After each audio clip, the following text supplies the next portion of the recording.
Hello everyone! Recipe for today is chicken nuggets using chips. Yes, chips. I saw this recipe in one program but he used fish. Me, I try to use breast chicken.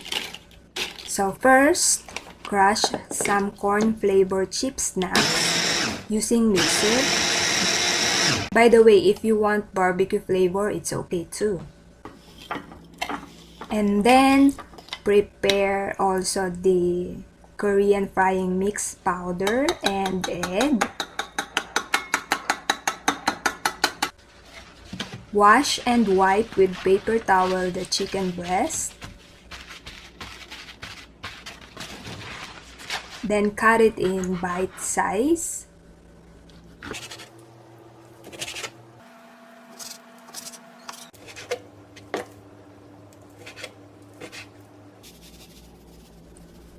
Add salt and black pepper powder. Mix it using your hand.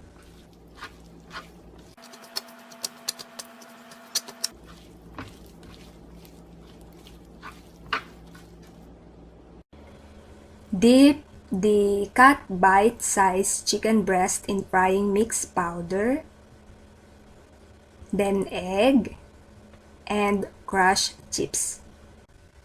And then if the cooking oil is ready, start to fry it in a medium heat for 3 minutes.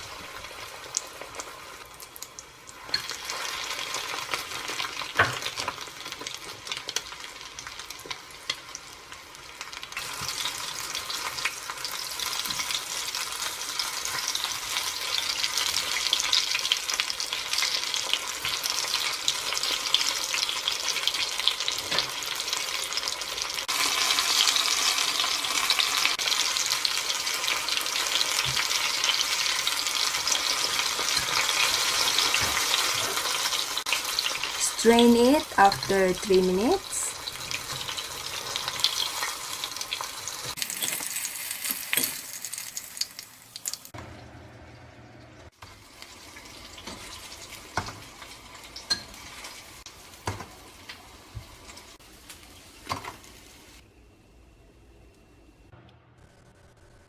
For dipping sauce, I used ketchup and mixture mayonnaise. I just add lemon juice and pepper powder in it.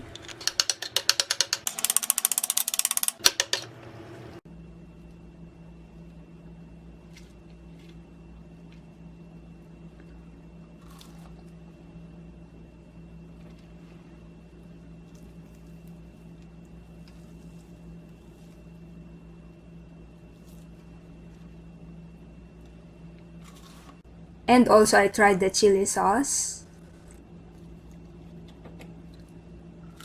It tastes so good. So tasty, so I tried also to make a sandwich with it.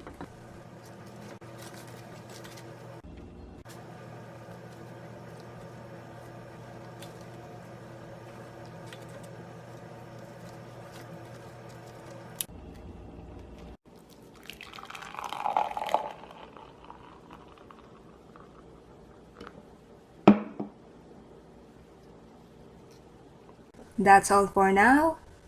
Thank you for watching. Enjoy!